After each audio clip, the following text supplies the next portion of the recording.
15 hours and before you move them or do anything with them. That just makes sure your seal works, and it just better not to move them.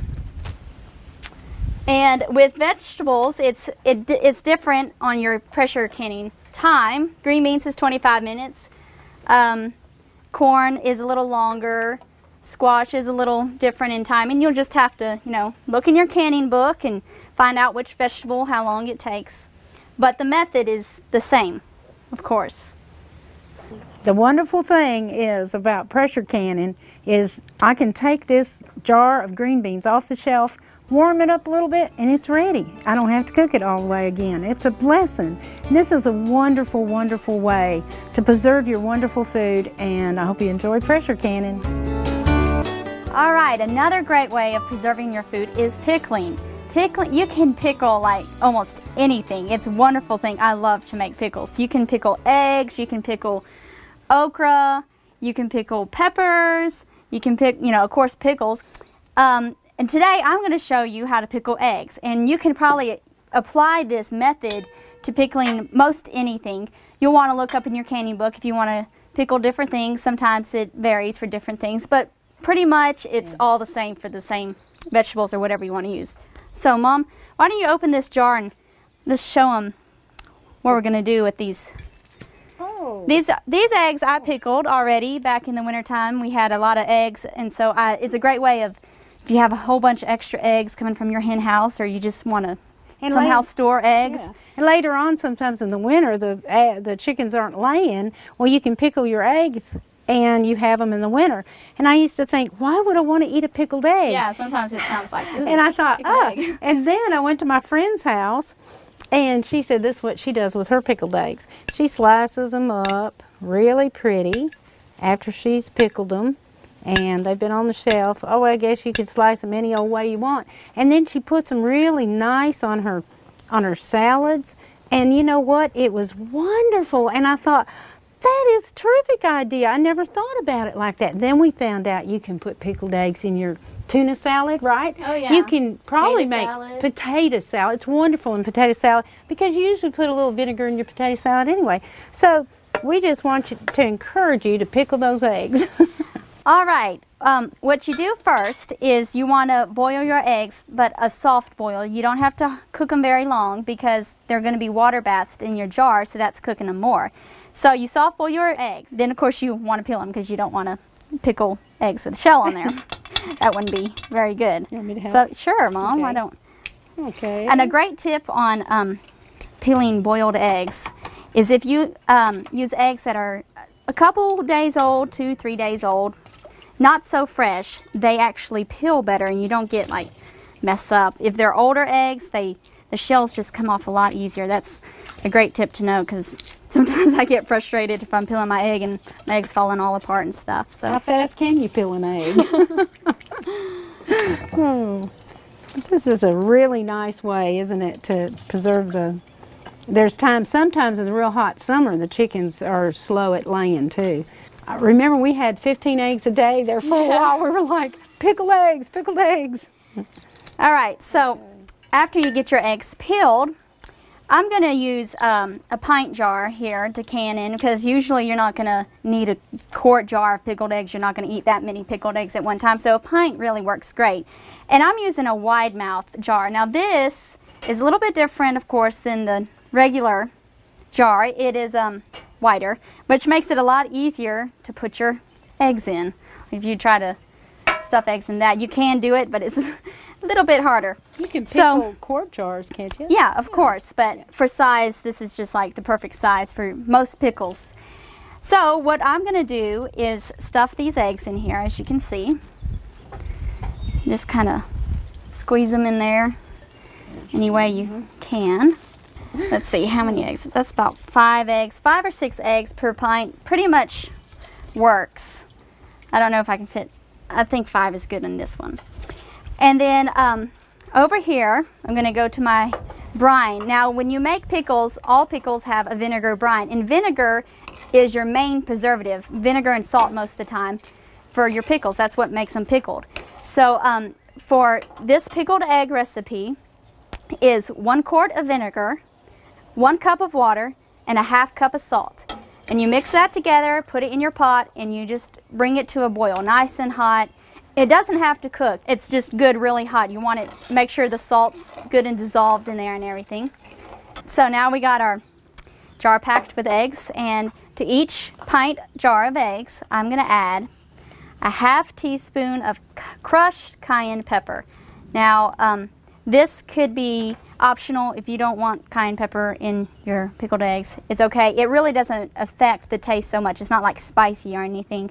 And if you don't have crushed cayenne pepper, you could use a whole cayenne pepper or no cayenne pepper at all. It can be completely optional. Kind of looks pretty, doesn't it? Yes, it makes it look really pretty. Yeah. And I'm also going to add a 1/2 teaspoon of turmeric powder here. And that gives it a nice color, like a kind of yellowish color. It looks really pretty. And it kind of helps with the flavor too. And turmeric's very healthy. Pickled food is actually very healthy for you. Also, I'm going to add 1 clove of garlic. Now that definitely helps with the taste. It just makes it so yummy. And you don't need to add any salt or anything because in your brine you have your salt already added. And you can use white vinegar, white distilled vinegar. That's what I use for this particular canning eggs. It'd be nice to use white vinegar because that way you can see your eggs. You can use apple cider. Apple cider vinegar is a little bit stronger. It's healthier, but it just depends on which kind of vinegar you like, I guess. So the next thing we're going to do, now that we've got all these ingredients in here, is add our brine. Okay. So I need a funnel. I can get you a funnel right all there. Right, thanks. Okay. You can go ahead and pack one more jar for me. So what I do here is just start adding this hot vinegar over these eggs here. Like this. Now, of course, you remember, as with canning other things, you want to have your head space here, so you don't want to fill it completely full. Like that. Then you have your hot lids over here that have been boiled, and they're ready to go. Put them over here. And make sure our rim is nice and clean and there's no cracks. We're going to put our lid on. Put the ring. Alright, let's put the ingredients in here. Here, Mom, you can put the clove of garlic in there. Okay. You know, also, this makes like a nice little gift too. Oh yeah, it is. It's really old-fashioned. Pickled eggs are very old-fashioned, and actually, I think they're pretty Southern. Yeah. I didn't hear about them for a while. I just saw them in the store all the time and wondered what would I do. Actually, I think I went to a reenactment, a Civil War reenactment, and I saw them for sale in some little store there. And I thought, oh, that's so neat. All right, so we're going to add our vinegar. Let me hold that for you. Yeah. Yeah, I couldn't figure out what was I going to do with pickled egg. I just couldn't imagine eating a whole pickled egg. Of course, now I think I could. Some people really like them. Oh, yeah, they're delicious. Some people, just the thought of them. But the whole, you can pickle anything. Like we said, it's just the process of your vinegar and your salt and water is the brine. And then you have whatever you want to pickle. You know what's so nice about thinking about making potato salad? Once again, if you want to make you've got company coming over and you wouldn't have to boil your eggs. You'd just be ready, right? Oh, just take the can out, definitely. Take the jar out, chop them up and throw them in your potato salad and you've got it. Trying to save a little time. Now you can do this exact same method I'm showing you to pickle with okra instead of eggs. You use the same vinegar brine, you use the same cayenne pepper and the garlic. You just wouldn't put turmeric in it, and you can make beautiful pickled okra too. All right, get those lids put on, put it in your water bath and let it boil for 10 minutes and take them out, let them cool down, and you've got pickled eggs. And now for another favorite, blackberry jam. This is an easy recipe and it's so fun to put up and tasty too. All right. We're using frozen blackberries here, but you can use fresh. Most of the time when you make jam, you can use fresh or frozen fruit. It doesn't make a difference, really. So we have measured 7½ cups of frozen blackberries here, and we're going to put them in our stock pot over here on the stove. We like to use a tall stock pot because sometimes as you cook your jam, it'll bubble up. And this helps prevent an overboil, so you have a little bit of room to work with, so it doesn't overflow in your pot. So you know, use a big enough pot to handle the berries plus some for boiling. Okay, right. so the fruits Got the berries in there. Now the next ingredient we're going to put in is your fruit pectin, which is a very important ingredient. And I'm adding to 7.5 cups of fruit, I'm adding 2 ounces of pectin, which is usually a box. 1 box. Yeah. You can get these in any grocery store, or like we did, we bought some in bulk. So that's why we had to weigh it out. But 1 box to 7.5 cups of fruit should be great. I'm just going to sprinkle that in there. And I'm going to turn it on high heat, because what we want to do is bring this to a boil. Now I need my spoon. Stir this. I love to use wooden spoons when I make jam. It's just a personal preference of mine, but I think they're very nice to cook with. They are. Now, do we have this on high or is it medium? Yes, it's on high because I want it to come to a boil quickly. And right now, the frozen berries in here are just, it's kind of stiff in here, and you can still see the white pectin and stuff, but as it heats up, of course, the berries are going to melt and it's going to create juice and it's going to get very liquidy. And when it comes to a boil, we're going to add our 7.5 cups of sugar. And we're using raw sugar. You can use white sugar. We like raw sugar. That's 6.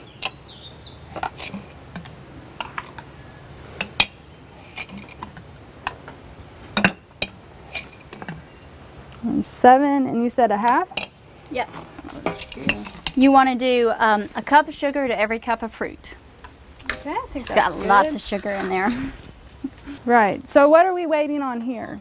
What we're waiting on before we add the sugar into your berries here is for these berries to melt down and to come to a boil, which it really doesn't take very long. While we're waiting, we've washed our jars. We like to use little jelly jars, so we have 1/2 pint jelly jars, and we've cleaned them, checked for nicks, and we put them in the oven. That's kind of warm. We put them in the oven, or you can keep them in hot water. You want to keep them hot because we're going to put hot jam in there. So we've got our jars ready.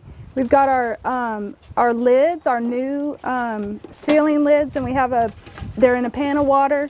So when this kind of gets close, we'll turn that pan of water on so our lids are heating. And we have our little wand to get them out. So those are some of the things you want to have ready. Also, while your berries are melting down and you've got your pectin stirring in, you don't have to stir it constantly right now at this point, but you do want to keep an eye on it and make sure nothing's sticking. That's a very important thing to do there. It's horrible if you have jam that starts burning. Oh, yes. Well, what's worse is the overboiling. You just don't want it to overboil. One day I was making, I think the first time I made blueberry jam. Oh, man. I still have the cookbook. There's blueberries all over it. And it went over the wall and everything, so you definitely want to watch. Yeah, I think a lot of people probably think that it's making jams is like this all day in the kitchen kind of thing, you know, and slaving over the stove, but it's really actually very easy. Now our berries and our pectin are starting to come to a nice little bubbly boil here, and it's time to add the sugar. All right, so we just kind of add it and stir at the same time. Now the sugar is going to make it cook, hopefully, a little faster. That's a lot of sugar though. Wow. It is. It'll be sweet. Very sweet. A nice sweet treat. Yep. Yeah. Now I'm going to stir this in very well. We're going to let it boil for 2 minutes. Just 2 minutes, that's all it needs to do. As it cools down, jam hardens, so you really don't want it to be very thick. All right, we've got it boiling here. We've had it boiling for the 2 minutes, and as you can see, it's a nice bubbly, frothy kind of boil. And it is ready to turn off and start putting in jars now. So we're gonna get our hot jars out of the oven here. And we'll need a ladle.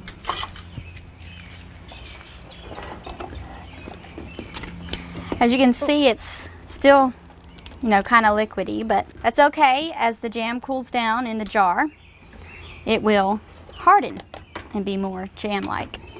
Okay. I'm going to put our lids on so they're ready and hot. There we go. Jam can make a big mess, but Once again, you want to make sure you just fill your jars up to, you have a 1/2 inch headspace. Maybe you could put a little bit more in there. We've got our rings, our canning rings. We need our canning rings. Okay. Want to wipe that edge off? Oh yes, we must wipe the edge off so we get a proper seal. So just take your little washcloth, dip it in some water, and just wipe that rim off so that there's no jelly or jam, whatever you're making here. It's nice and clean and you'll have a good seal. These have been simmering and they're hot now, so we're gonna put the hot lids on there. And then we'll have our, we'll put our water bather on because you'll need to water bath these for about 5 minutes. So when we fill all our jars, get the water bather out. Ooh, this is a hot jar. Hope that's okay.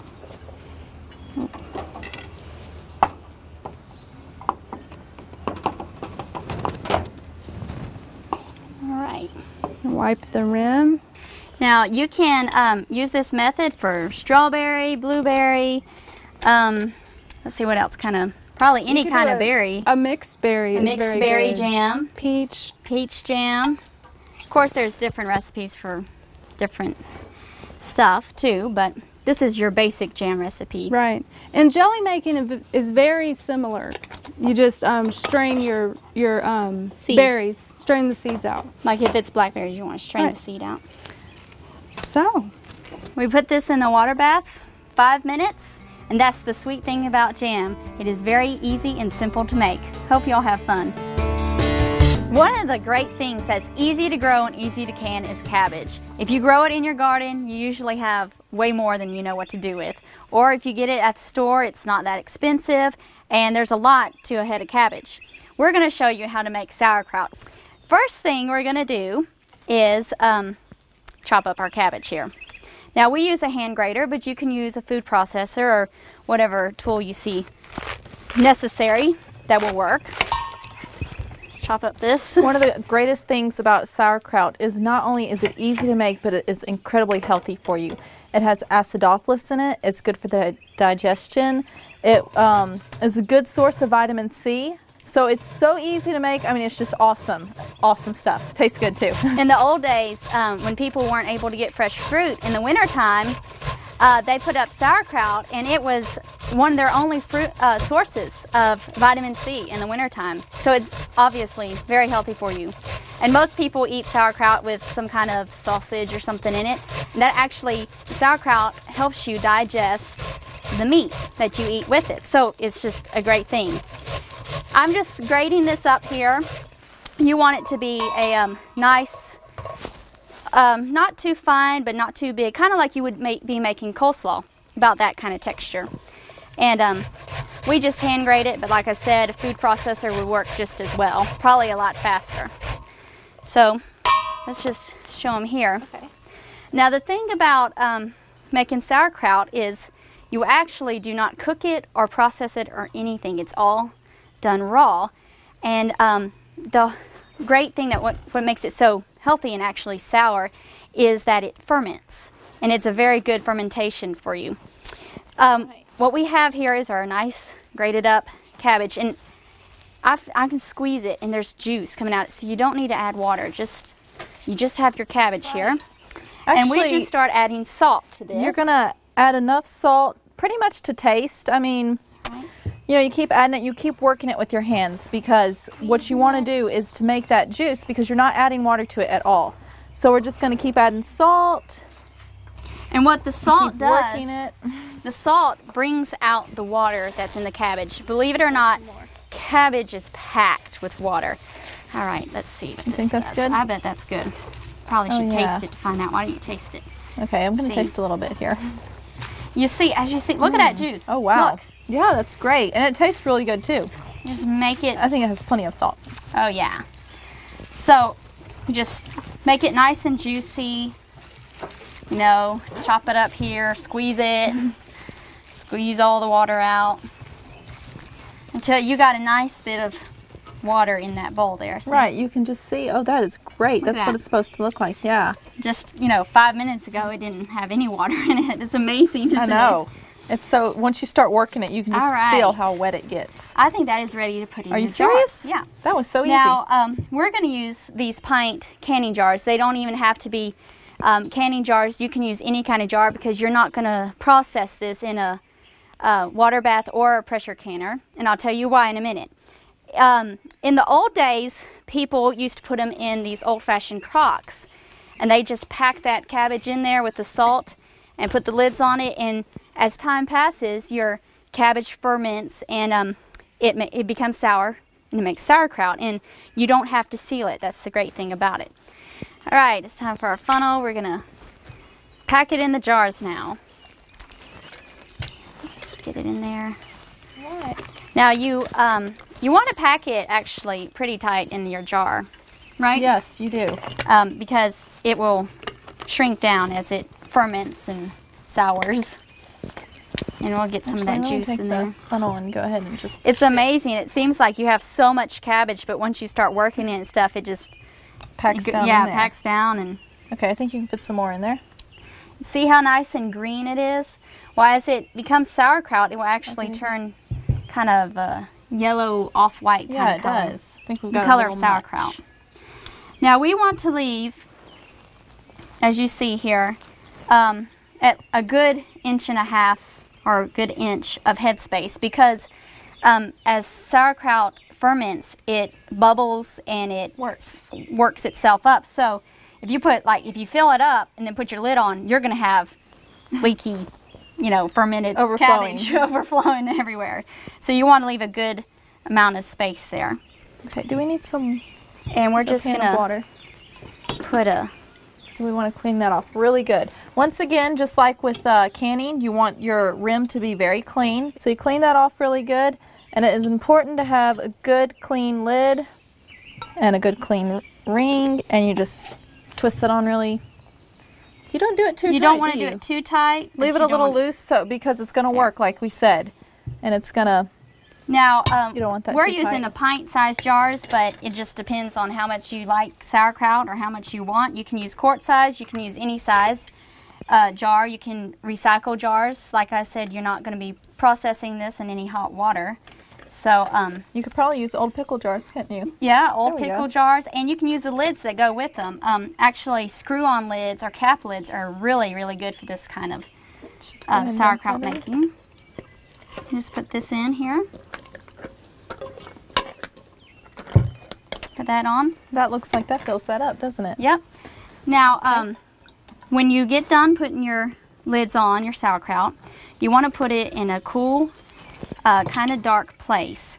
And you might want to, when you set it on your shelves or wherever you put it on the floor, wherever you want to set it, you might want to put a towel underneath it, or some old newspaper would work great, because even though you took the precaution of not filling it up too much, it still might, you know, as it ferments and leaks and stuff, it still might come out a little bit. Don't panic. It's okay.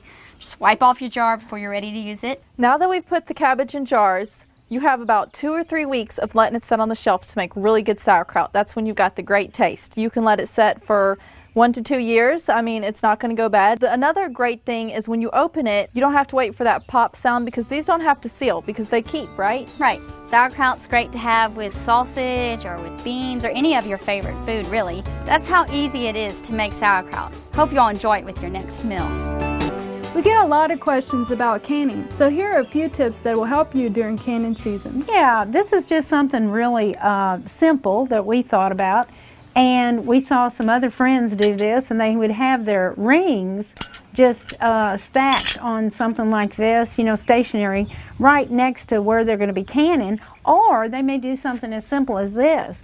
They take a wire, you can even use a bent coat hanger or something, and they take a wire and then they have their rings really handy, so you can just whip them out when you need to put them on your jar, just like that. Just take it off, and then when you're through, this is sort of a tip within a tip, make sure you take your rings, wash them real good, and dry them very good so they don't rust up too much, you know. So after they're nice and dry, right, just go ahead and then you put them back on your wire like this and hang it back up, and you've got that nice and handy.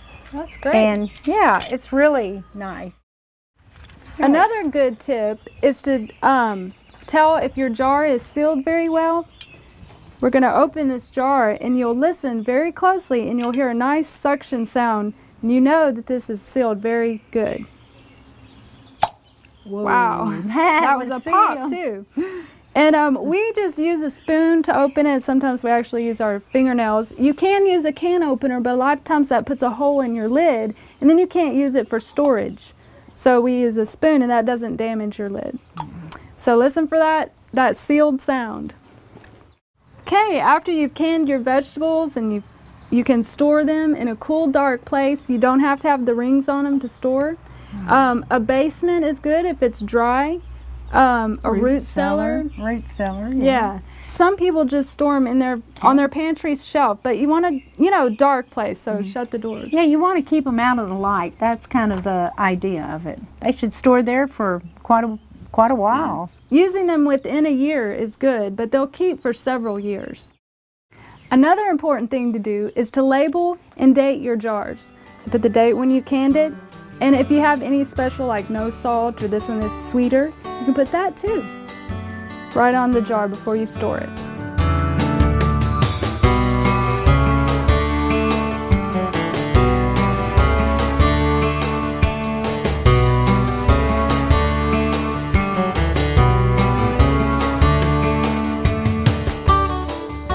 Thank you for joining us today in our summer kitchen. Canning season can be a wonderful time for families to share in the work and the wealth of their garden's bounty. As you see, by following good directions, canning is a simple and safe process. We hope you've been inspired to try this somewhat old-fashioned but effective way of preserving food.